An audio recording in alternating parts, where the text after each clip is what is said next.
Taigi sveiki visi ir šiame pokalbių cikle kalbėsime su partijos Nemuno aušra Seimo nariais apie jų kuruojamas sritis, Seime priimtus sprendimus ir tai, kokią įtaką jie daro Lietuvos žmonių kasdieniam gyvenimui. Šiandien kalbėsime apie sveikatos apsaugą. Mūsų viešnia Seimo sveikatos reikalų komiteto pirmininko pavaduotoja Lina Šukytė-Korsakė. Kartu aptarsime svarbiausius šios kadencijos sprendimus sveikatos srityje, jų reikšmę gyventojams ir tai, kokie darbai dar laukia ateityje. Taigi, labą dieną, Lina, ir tikrai labai malonu Jūs matyti. Labą dieną, gerbiama Dalia, malonu ir man. Labai džiaugiuosi, kad šiandien galime pasikalbėti ir nieko nelaukiant, pradedame nuo pirmojo klausimo. Viešoje erdvėje dažniausiai matome galutinius sprendimus ir karščiausias politinės diskusijas, tačiau iki jų vyksta tikriausiai ilgas ir dažnai nematomas darbas. Komitetų posėdžiai, teisės aktų rengimas, susitikimas su ekspertais ir dar labai daug dedamųjų. Todėl iš tikrųjų labai norėčiau pradėti nuo klausimo, į kurį, manau, daugelis žmonių norėtų išgirsti atsakymą. Ką iš tikrųjų veikia Seimo komitetai ir kaip atrodo jūsų darbo diena? Ačiū, gerbiama Dalia. Iš tikrųjų, Seimo komitetas yra vieta, kur vyksta didelė dalis tikrojo ir dažnai visuomeniai nematomo teisėkūros darbo. Seimo salėje žmonės dažniausiai mato galutinį balsavimą, tačiau iki jo būna daug, tikrai labai daug diskusijų, skaičiavimo, ekspertinių vertinimų ir kompromisų paieškų. Sveikatos reikalų komitete nagrinėjame įstatymų projektus, vertiname sveikatos apsaugos ministerijos, gydymo įstaigų, pacientų organizacijų, medikų ir kitų suinteresuotų grupių pasiūlymus. Komitete taip pat vykdome parlamentinę kontrolę, kviečiame institucijų vadovus paaiškinti, kodėl neveikia pacientų pavėžėjimas, kodėl susidaro eilės, kaip naudojamas privalomas sveikatos draudimo fondo lėšos ar kodėl gydymo įstaigos susiduria su finansiniais sunkumais. Iš tikrųjų, gerbiama Dalia, mano darbo diena prasideda ne vien tik Seimo posėdžiais. Reikia perskaityti begalę daugybę dokumentų, įvertinti pastabas, kalbėti su teisininkais ir specialistais. Labai svarbus susitikimai regionuose, kuriuos tikrai matote visi, kiek aš pravažiuoju, nuvažiuoju ir važiuoju į ligoninės ir pirminės sveikatos priežiūros centrus, kalbame su darbuotojais, vadovais ir pacientais. Ten geriausiai pamatai, kuo skiriasi teorija nuo kasdienybės. Tiesiog sakyčiau, kad komitetų darbas yra 3 dalių - teisėkūra, parlamentinė kontrolė ir tiesioginis ryšys su žmonėmis bei gydymo įstaigomis. Komiteto darbotvarkėse nuolat nagrinėjimo gydymo įstaigų finansinė padėtis, pacientų pavėžėjimas, privalomų sveikatos draudimo fondo rezervo naudojimas ir paslaugų prieinamumas. Iš tikrųjų, kaip ir jūs paminėjote, dažnai atrodo, kad įstatymas gimsta vieno balsavimo metu. Jūs susirenkate į salę, paspaudžiat mygtukus ir išeinat. Bet tikiu, kad vyksta žymiai daugiau. Kas vyksta iki tos dienos? Kiek laiko iš tikrųjų užtrunka vieno įstatymo kelias nuo pačios idėjos iki jos priėmimo? Taip ir kaip ir pirmais minėjau, taip ir dabar tai nėra piršto spragtelėjimo atsakymo vieno. Tai kartais įstatymas priimamas per kelis mėnesius, tačiau sudėtingesni pokyčiai gali užtrukti metus ir ilgiau. Pirmiausia, reikia tiksliai įvardyti problemą, parengti projektą, įvertinti teisinės ir finansinės pasiekmes. Tuomet projektas svarstomas komitete, gaunamas ministerijų, teisininkų, medikų ir pacientų organizacijų pastabas, kartais kompromisų ieškoma kelis mėnesius ar net ilgiau. Darbas nesibaigia priėmus įstatymą, reikia stebėti, kaip jis veikia praktiškai, kartais tik pradėjus taikyti naują tvarką paaiškėja, kad reikia papildomų patikslinimų. Tikrai taip. Ir manau, kad grįžtant šiek tiek į kitą klausimą, vienas iš svarbiausių sprendimų, apie kurį nemažai buvo kalbėta, yra pacientų priemokų atsisakymas. Taigi pradėkime nuo paprasto klausimo. Kokią iš tikrųjų problemą siekiate išspręsti? Galbūt galėtumėt pateikti ir konkretų kažkokį pavyzdį, ar kaip šis sprendimas keičia paprasto žmogaus situaciją? Pagrindinė problema buvo labai paprasta. Žmogus moka privalomą sveikatos draudimo įmokas. Tačiau gydymo įstaigoje kartais būdavo prašoma sumokėti dar kartą už paslaugą, kuri jau finansuojama privalomą sveikatos draudimo fondo lėšomis. Pacientai dažnai nesuprasdavo, ar mokestis privalomas, už ką jie moka ir ar gali pasirinkti nemokamą variantą. Sergantis žmogus yra pažeidžiamas ir dažniausiai nesiginčia, tiesiog sumoka. Aiški taisyklė. Jeigu paslauga apmokama ligonių kasų lėšomis, papildomą mokesčių už ją reikalauti negalima. Ši tvarka nuo 2026 m.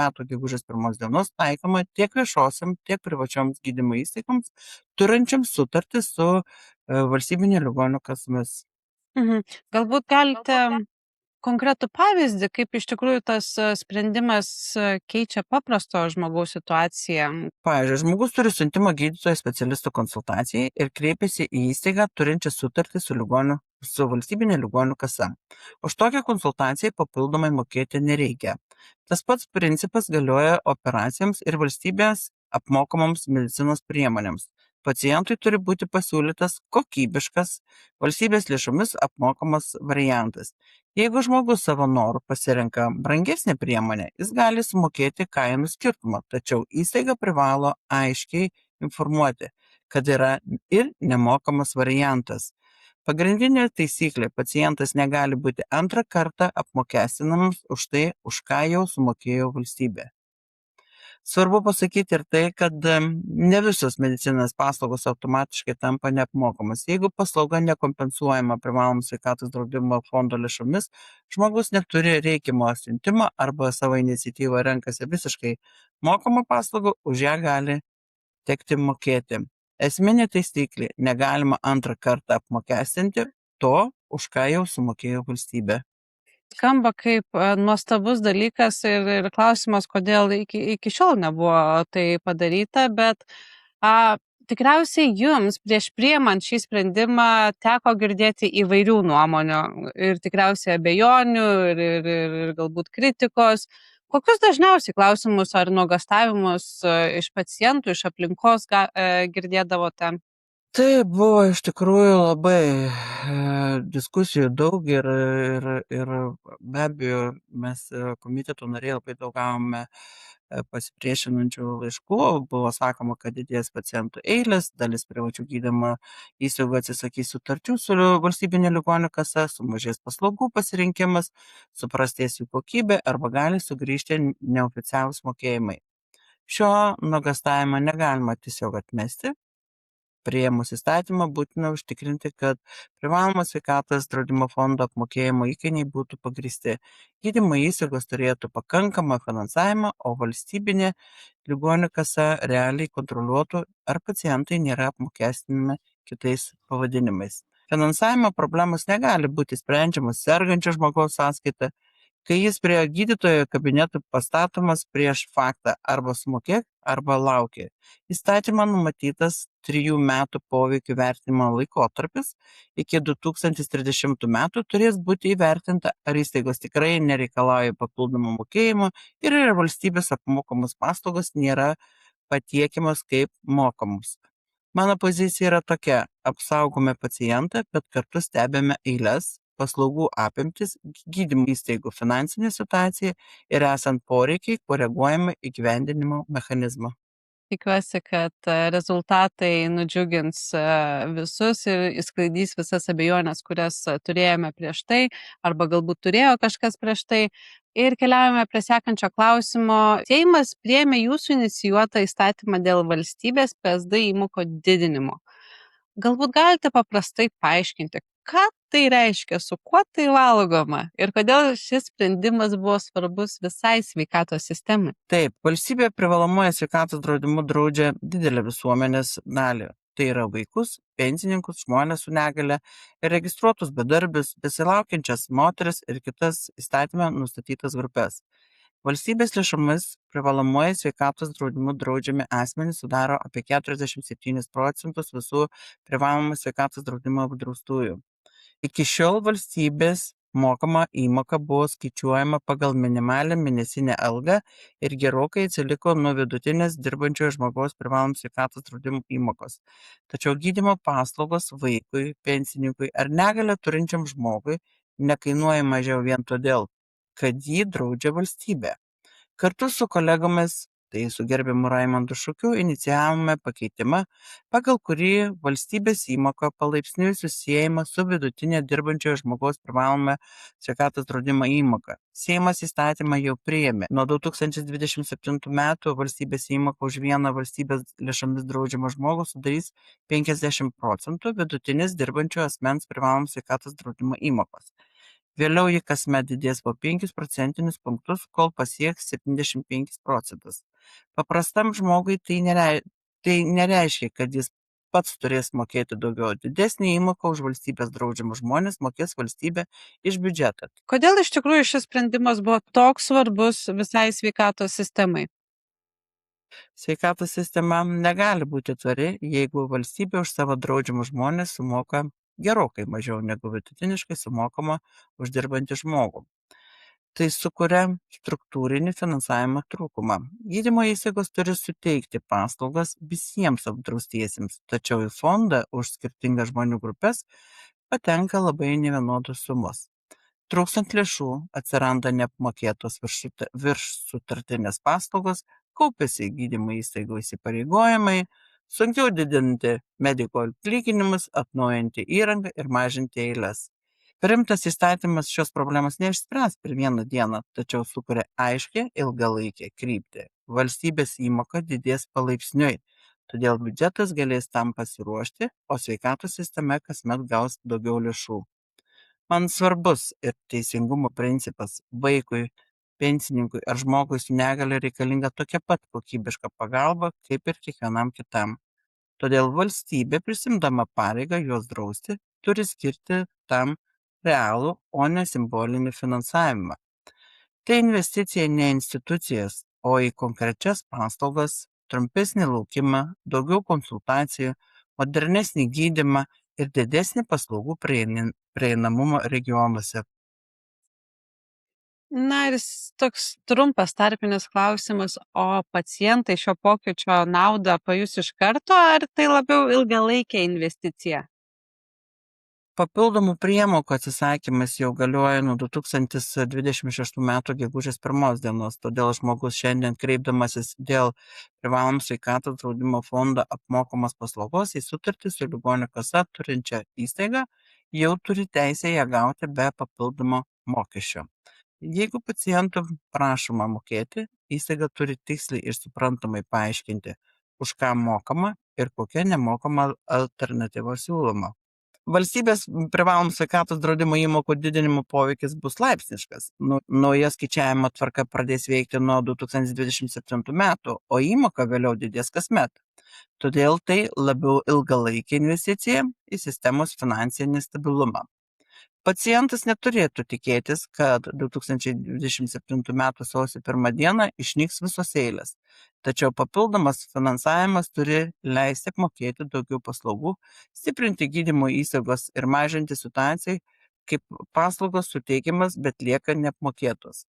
Vienas sprendimas saugo pacientų piniginę šiandien, kitas stiprina visos sistemos finansavimą ateičiai. Iš tikrųjų, kalbėjimas apie konkrečius sprendimus, pacientų priemokas, sveikatos sistemos finansavimą, regioninę mediciną. Tai darbai, kurie jau vyksta šiandien.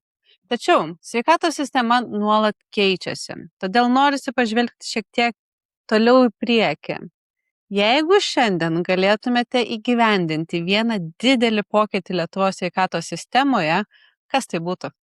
Norėčiau, kad Lietuvoje žmogus gautų reikiamą pagalbą laiku, nepriklausomai nuo jo pajamų ir gyvenamosios vietos. Tam neužtenka vieno įstatymo, reikia stiprios šeimos medicinos, kad kuo daugiau problemų būtų išsprendžiama pirminėme lygyje.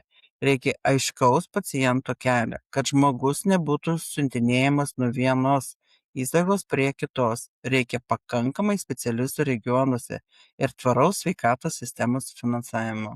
O jeigu pažvelgtumėm į artimiausius metus, kokius pagrindinius darbus laikote svarbiausiais ir kuriems skirsite didžiausią dėmesį? Artimiausiais metais svarbiausi darbai bus keli.